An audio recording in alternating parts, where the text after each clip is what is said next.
नमस्कार all of you. सो आज class में क्योंकि एग्ज़ाम के लिए कम दिन है तो we have devised a formula based revision class. ठीक है, हम इस चैप्टर के फॉर्मूलाज में जाएंगे और फॉर्मूला के थ्रू ही पूरे चैप्टर को रिवाइज करने की कोशिश करेंगे with in a span of 30 minutes. Okay, देखते हैं क्या ये हो पाता है कि नहीं। इलेक्ट्रिसिटी हमारा चैप्टर है। ठीक है, कॉन्सेप्ट्स पे नहीं जाएंगे। इस वीडियो में हम कॉन्सेप्ट्स पे नहीं जाएंगे, बस फॉर्मूला पे जाएंगे और वो क्या है, क्या दर्शाता है और वहाँ से क्या होता है क्या नहीं, ऐसे करके चैप्टर के ऊपर एक टूर लेंगे। अंडरस्टूड? ठीक है, चलो लेते हैं एक छोटा सा टूर ऑन इलेक्ट्रिसिटी। पहली बात, इलेक्ट्रिसिटी का सबसे पहला चीज़ क्या है? The origin of electricity is charges denoted by Q. ठीक है, denoted by Q. Unit coulomb. क्या है यूनिट? कूलम। अच्छा, चार्ज कहाँ से आया? चार्ज कहाँ से आता है? Origin of charge, transfer of electrons. क्यों? क्योंकि प्रोटॉन न्यूट्रॉन के अंदर, प्रोटॉन न्यूक्लियस के अंदर बंधा हुआ है। Nucleus is very very very small compare to size of an atom. So वहाँ से मोबिलिटी बहुत कम हो जाता है, तो प्रोटॉन्स निकलते नहीं हैं, पार्टिसिपेट नहीं करते, लेकिन प्रोटॉन्स का नंबर वही चीज़ है जो इलेक्ट्रॉन जाने के बाद चार्ज देता है। ठीक है, everybody in this world is electrically neutral, number of protons is same as number of electrons. ठीक है, रिमेंबर दो चीज़ है, न्यूट्रल है और रिएक्टिव, ये दोनों अलग चीज़ है। देखो, sodium is very reactive, okay, but it is electrically neutral. Do you understand? Sodium atom is electrically neutral क्योंकि जितना इलेक्ट्रॉन है उतना ही प्रोटॉन है कि नहीं? पर that is even though it is very very electrically neutral, has zero net charge, but it is very very reactive. ठीक है, तो रिएक्टिव और चार्ज इसमें समांतर मत देखना, अलग अलग चीज़ है। ठीक है, बहुत रिएक्टिव हो सकता है लेकिन चार्ज जीरो हो सकता है। जैसे कि अब अगर सोडियम ने एक इलेक्ट्रॉन लूज कर दिया तो उसका नंबर ऑफ इलेक्ट्रॉन्स क्या हो गया? कम हो जाएगा, तो number of protons becomes higher, so the net charge is +1 now. ठीक है, तो इट इज स्टेबल नाउ। ठीक है, अंडरस्टूड? तो रिएक्टिविटी और स्टेबिलिटी, चार्ज, इन दोनों को मिक्स मत करना, दोनों अलग अलग चीज़ हैं। तो हम क्या बोल रहे थे कि चार्ज कहाँ से आया? चार्ज वहीं से आया, इलेक्ट्रॉन के ट्रांसफर, गेन और लॉस, ठीक है, वहीं से एक एटम से होता है to gain stability and all that, वहीं से चार्ज आया। वैसे तो हर चीज़ दुनिया में इलेक्ट्रिकली न्यूट्रल है ही है। तो चार्ज जब आया उसको क्वांटाइज किया हमने। ठीक है, कैसे क्वांटाइज किया ना? हमने बोला कि एक इलेक्ट्रॉन का चार्ज 1.6 × 10⁻⁻19 कूलम है, क्योंकि इलेक्ट्रॉन का चार्ज ही हमारा मेन फोकस है। तो ऐसा बोलने के बाद हमने क्वांटाइजेशन में बोला कि Q = Ne, मतलब total charge in a body is same as number of electrons into charge of each electron. ठीक है, this is how we quantized charge. वैसे चार्ज कितना है हमें पता नहीं, बट ये हमारा टूल है जिसको यूज़ करके हम चार्ज को एक मैग्नीट्यूड देते हैं और उसको मेजर करने में थोड़ा मदद मिलता है। तो Q = Ne हो गया, चार्ज क्वांटाइज हो गया। अब अभी बात आया करंट का। करंट क्या है? यही चार्ज जब फ्लो करने लगेगा बॉडी में, इधर से उधर, 5 कूलम मान लो एक तार में इधर से उधर जा रहा है, तो फ्लोइंग चार्ज को हम बोलते हैं करंट, और rate of flow of charge is known as current. So अब चार्ज फ्लो कर रहा है, करंट होगा, उसको मेजर कैसे करेंगे? We can measure current by dQ/dt, मतलब rate of change of charge. ठीक है, तो इसको हम बोल सकते हैं कूलम पर सेकंड, या फिर हम नया चीज़ लगाते हैं उसमें, क्या? एम्पियर। ठीक है, तो current is the rate of flow of charge. Okay, लेकिन current has a prerequisite. Current पहले नहीं है, करंट से पहले कुछ है जो आने के बाद करंट होता है। क्या है वो? Potential difference. पोटेंशियल नहीं, पोटेंशियल डिफरेंस। पोटेंशियल डिफरेंस क्या चीज़ है? वो वर्क डन का एक अलग फॉर्म है। क्या है? वर्क डन का ही एक अलग फॉर्म है। कैसे? मान लो यहाँ पे टंकी है, घर में पानी की टंकी है और तुम्हारा टैप लगा है नीचे, तो यहाँ पे जब टैप खोलूँगा तो पानी आएगा कि नहीं आएगा? क्यों आएगा? क्योंकि जो पानी था ऊपर उसका पोटेंशियल एनर्जी हायर था और यहाँ पे पोटेंशियल एनर्जी लोअर है, तो एनर्जी कम करने के लिए, स्टेबल करने के लिए, एनर्जी लूज करने के लिए पानी ऑटोमेटिकली नीचे निकलता है। लेकिन यही चीज़ अगर मैं उल्टा कर दूँ, कोई टैप लगाऊँ ऊपर, तो पानी आएगा क्या? नहीं आएगा। क्यों नहीं आएगा?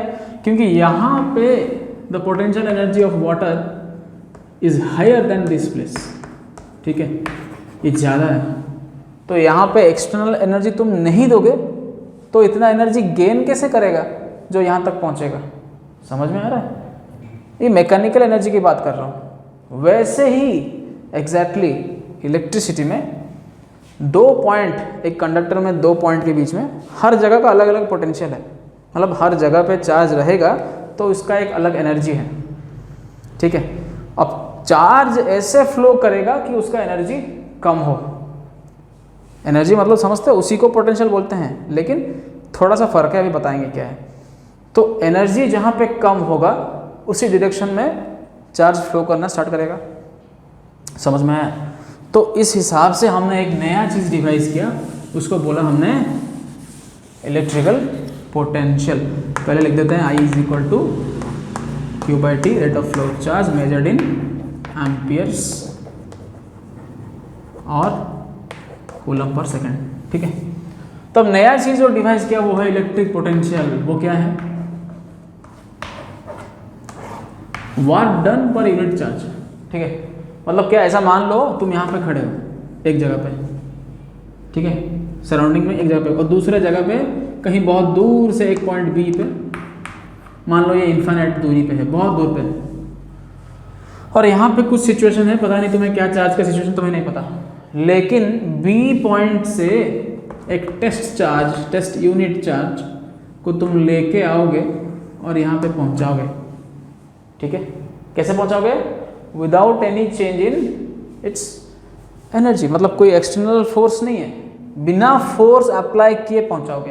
ये क्लास 12 में तुम पढ़ोगे। अच्छा, बिना फोर्स अप्लाई किए कैसे पहुँचाना संभव है क्या? संभव नहीं, इसीलिए ये थियोरेटिकल है। क्या ये?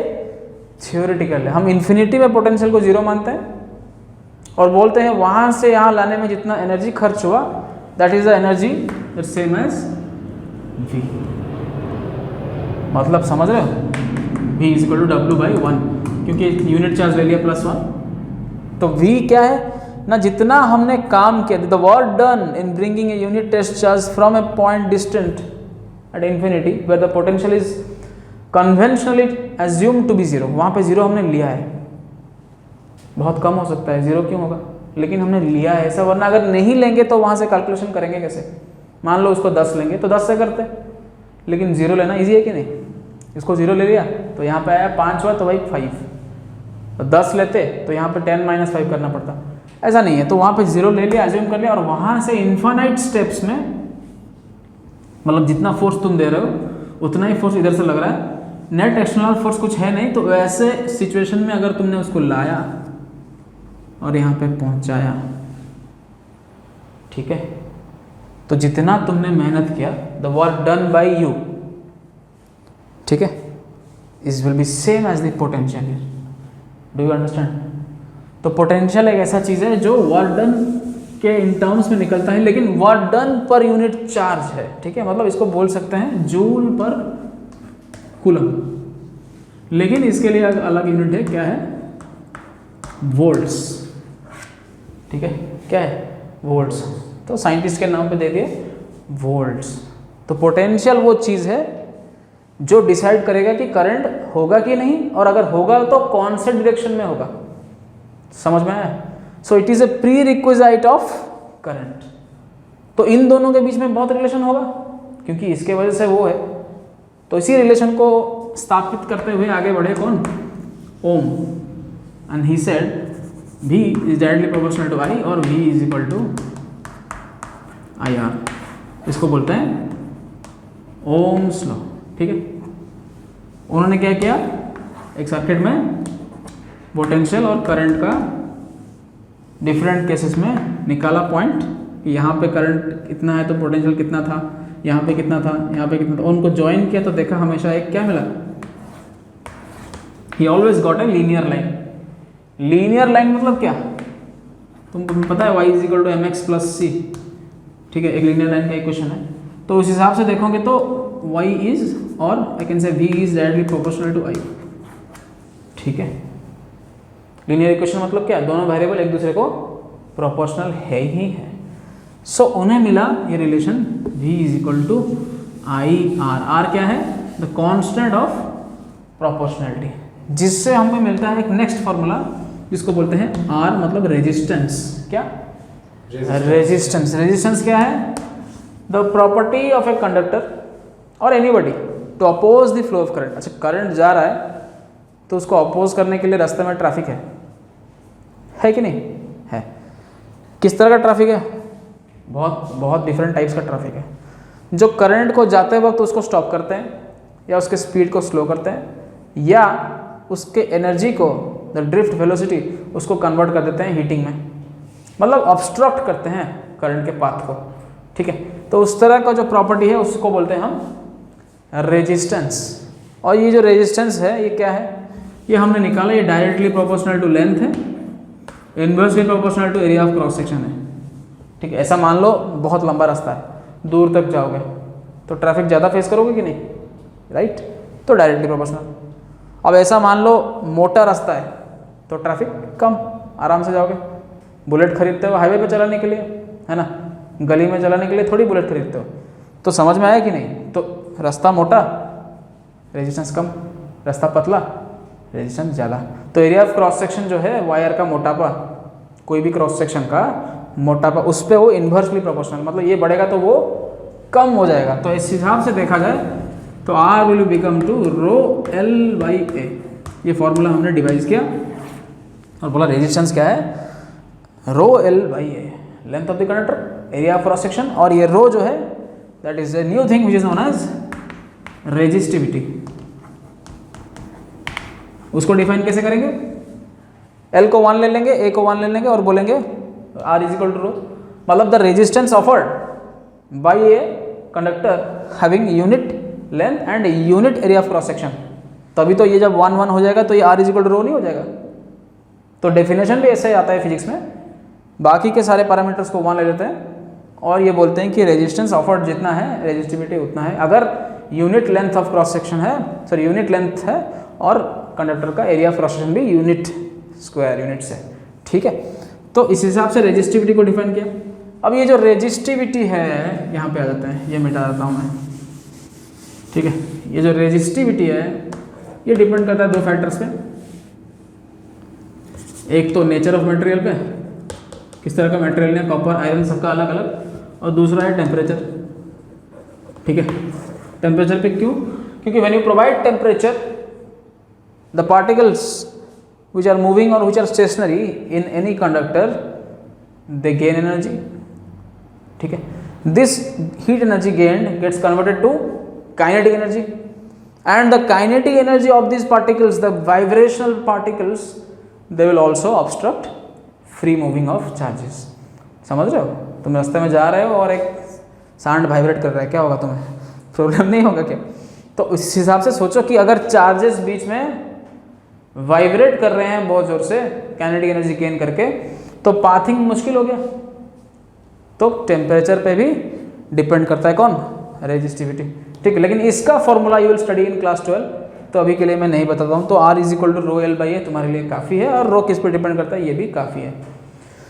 तो रेजिस्टेंस समझ लिया। अभी रेजिस्टेंस जो है ये सर्किट में दो तरह से निकाला जाता है, एक तो सीरीज में, सीरीज में कैसे, नहीं सारे रेजिस्टेंस को ऐड कर दो, जस्ट ऐड देम। तो इफेक्टिव रेजिस्टेंस अगर सर्किट में सीरीज में है तो सारे रेजिस्टेंस ऐड हो गए, अगर पैरेलल में है तो कैसे निकालोगे, 1 by R effective is summation of 1 by R I, let us take it I is equal to 1 to n। जितने सारे रेजिस्टेंस है पैरेलल में the reciprocal of the effective is same as the sum of the reciprocal of all of them, 1/r is equal to 1/r1 plus 1/r2, या फिर ऐसा बोल सकते हो R इफेक्टिव अगर दो रेजिस्टेंस है तो R1 R2 इंटू R1/R2, क्योंकि दो है एलसीएम ले लिया, ऊपर उल्टा कर दिया। देखो यहाँ पे इफेक्टिव भी उल्टा है, तो आंसर निकाल के उसको उल्टा करना तुम्हारा काम है, ठीक है, ये मत भूलना। अभी सीरीज है पैरेलल है, कैसे पहचाने? सिंपल सी बात है, पहचानने के लिए हम एक अलग वीडियो करेंगे, एक अलग क्लास करेंगे, लेकिन अभी के लिए इतना बोलता हूँ, अगर सर्किट में, ठीक है, दो रेजिस्टेंस है, दो रेजिस्टेंस के बीच में अगर करंट डिवीजन है, मतलब करंट बीच में कहीं गया है, तो वो सीरीज नहीं हो सकता, वो पैरेलल है, समझ ले। और अगर ऐसे सर्किट में दो रेजिस्टर यहाँ हैं, मान लो यहाँ है R1 R2, लेकिन इनके बीच में करंट कहीं डिवीजन हुआ नहीं है, मतलब इसमें जितना करंट जा रहा है उसमें भी उतना करंट जा रहा है, तो करंट डिवीजन बीच में हुआ नहीं है और गया नहीं है, तो मतलब ये सीरीज है, जबकि दिख रहा है पैरेलल, लेकिन है सीरीज। तो ये parallel series mathematical point of view से मत देखना, फिजिक्स में इसका मतलब अलग है। करंट डिवीजन हुआ, कहीं से बीच में करंट गया, मतलब ये सीरीज नहीं हो सकते, और करंट डिवीजन नहीं है, एक दूसरे से कनेक्टेड है with same current flowing through them, मतलब ये सीरीज है। अभी के लिए इतना याद रखो, बाकी जब हम करेंगे एक क्लास जिसमें हम रेजिस्टेंस इवैल्यूएशन सिखाएंगे बाय पैरेलल सीरीज सर्किट और व्हीटस्टोन ब्रिज और बाकी सिमेट्री वाले बड़े बड़े सर्किट वो सब करेंगे, तो उसमें देखेंगे। तो अभी के लिए इतना याद रखो, ऐसा ऐसा, ठीक है, क्योंकि ये फॉर्मूला बेस्ड रिवीजन हम कर रहे हैं। तो इफेक्टिव सीरीज में ये, पैरेलल में ये, रेजिस्टेंस हो गया। अब आते हैं, अब रेजिस्टेंस है तो वो एनर्जी किस में कन्वर्ट हो जाएगा? अलग फॉर्म्स में, क्योंकि रेजिस्टेंस है तो वो जो जा रहा है करंट वो कन्वर्ट हो जाएगा दूसरे फॉर्म्स में, हीट में, लाइट में, ठीक है। तो पहली बात है हीट में, हीट में जो कन्वर्ट होगा तो क्या होगा, उसको जूल्स लॉ ऑफ हीटिंग बोलते हैं।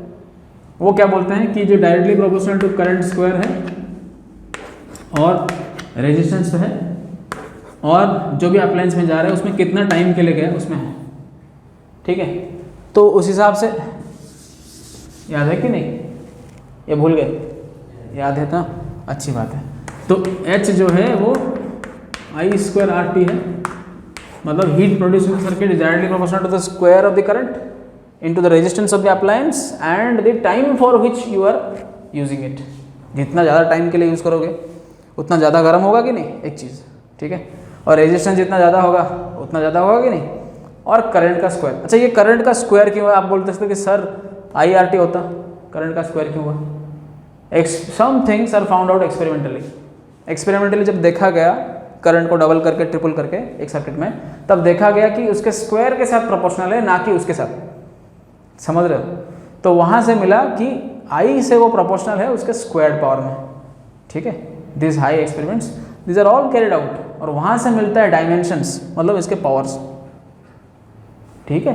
तो I² RT is the heat produced in circuit, और इसी को हम चेंज करके ओम्स लॉ, तो तुम्हें पता है V इक्वल टू IR, उसको अप्लाई करेंगे तो क्या हो जाएगा,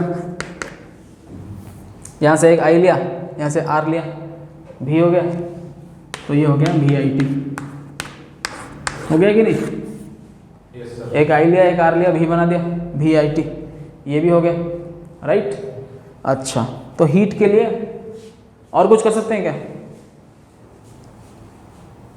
I की जगह डाल दूँ V/R, मतलब ये और भी चीज़ हो जाएगा, क्या हो जाएगा?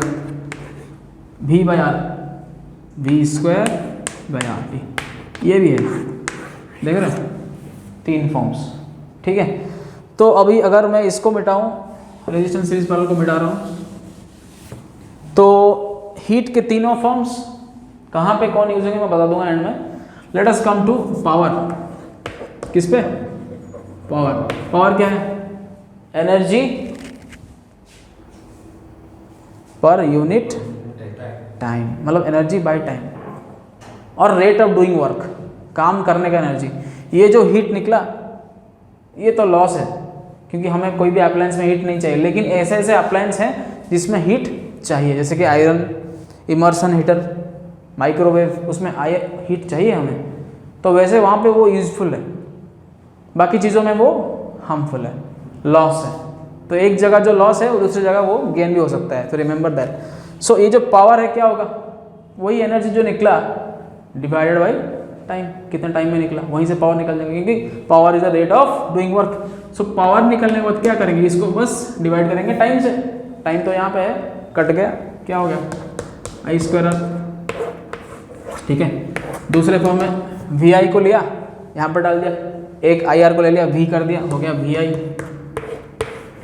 समझ गए। और यहाँ पे आई को वी बाई आर डाल दिया, हो गया V square R, very good. तो जैसे ही हीट के तीनों फॉर्म्स, पावर के तीनों फॉर्म्स, यूज कहाँ करेंगे किसको, कौन से सर्किट में पावर को, ये डालेंगे ये डालेंगे ये डालेंगे, that depends on which type of circuit it is, मतलब सीरीज में है कि पैरेलल में है, ठीक है। अगर सीरीज सर्किट है तो क्या कांस्टेंट है, करंट। एक सीरीज सर्किट में करंट सेम रहता है, तभी तो सीरीज है। पैरेलल तो तब होता है जब करंट डिस्ट्रीब्यूट होता है, समझ में आया।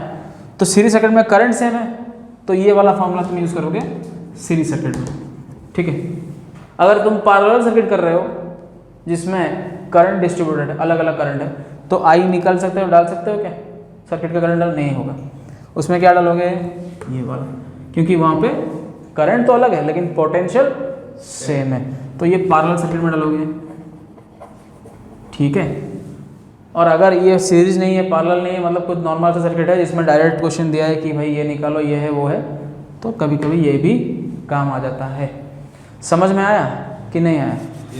तो इस हिसाब से देखो तो फॉर्मूला वाइज हमने पूरा चैप्टर को कवर कर लिया कि नहीं?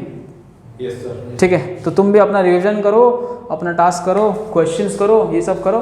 और अगर चैप्टर को पूरा समराइज करना है तो ऐसे ही फॉर्मूला वाइज और डायग्राम भी लेके साथ में करके, diagram wise formula wise, you can revise the whole chapter very easily like I showed you. Hope it helps you, hope it gives you a new method to how to understand the chapter and memorize it. Okay, so ऐसा करना, और कुछ है तो comment section में मुझे बोलना किसी टॉपिक पे, तो हम उस पर काम करेंगे, ठीक है। Thank you, hope it helps you, thank you. Mama, you care. Mama, you care. Mama, you care. Mama, I